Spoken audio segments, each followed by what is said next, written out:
ក្នុងឱកាសអញ្ជើញដឹកនាំគណៈប្រតិភូជាន់ខ្ពស់រដ្ឋសភាចូលរួមកិច្ចប្រជុំថ្នាក់ដឹកនាំពិភពលោកស្ដីពីស្ត្រីនៅរដ្ឋធានីប៉េកាំងសម្ដេចមហារដ្ឋសភាទីការធិបតីខុនសូដារីប្រធានរដ្ឋសភានៃព្រះរាជាណាចក្រកម្ពុជានៅរសៀលថ្ងៃទី14ខែតុលាឆ្នាំ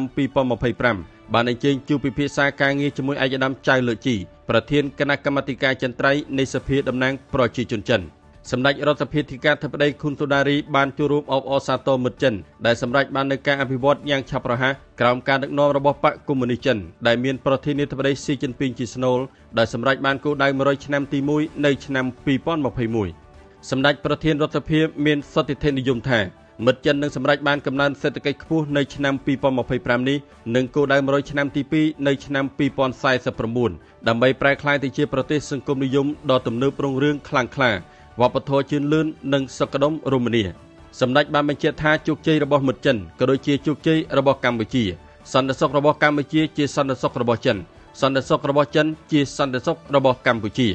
សម្ដេចរដ្ឋសភាទីការធិបតីខុនសូដារីបានថ្លែងអំណរគុណយ៉ាងជ្រាលជ្រៅជូនចំពោះរដ្ឋាភិបាលនិងប្រជាជនចិនដែលតែងតែគាំទ្រការអភិវឌ្ឍគ្រប់វិស័យនៅកម្ពុជាព្រមទាំងបានគូសបញ្ជាក់ថាជំនួយរបស់មិត្តចិនបានក្លាយជាកម្លាំងចលករយ៉ាងសំខាន់ក្នុងការជំរុញការអភិវឌ្ឍសង្គមសេដ្ឋកិច្ចការកសាងហេដ្ឋារចនាសម្ព័ន្ធនិងការលើកកម្ពស់ជីវភាពប្រជាពលរដ្ឋនិងសង្គមប៉ុណ្ណោះទេ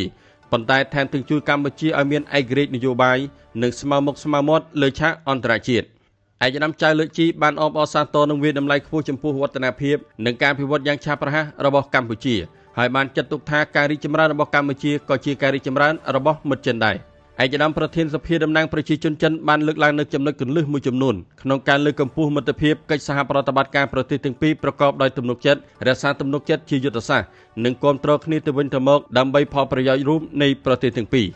ឯកឧត្តមចៅលើកជីបានគូបញ្ជាក់ថាចិនបានគាំទ្រនឹងជំរុញគម្រោងព្រៃជីកហ្វូណនរបស់កម្ពុជាគម្រោងផ្លូវដែកនិងផ្លូវល្បឿនលឿនព្រមទាំងការអភិវឌ្ឍវិស័យសូឡានៅកម្ពុជាភាគីចិនរីករាយនឹងសហការជាមួយកម្ពុជានៅគំនិតព្រួយផ្ដើមផ្សេងៗរបស់ចិនរួមមានគំនិតព្រួយផ្ដើមខ្សែក្រវ៉ាត់និងផ្លូវ BRI គំនិតព្រួយផ្ដើមអភិវឌ្ឍសកល GDI គំនិតព្រួយផ្ដើមសន្តិសុខសកល GSI គំនិតព្រួយផ្ដើមអរិយធម៌សកល GCI ជាពិសេសគំនិតព្រួយផ្ដើមអភិបាលកិច្ច AI សកល Global AI Governance Initiative និងគំនិតព្រួយផ្ដើមក្នុងក្របខ័ណ្ឌអាស៊ាននិងកិច្ចសហប្រតិបត្តិការត្បូងត្បូងដើម្បីផលប្រយោជន៍រួម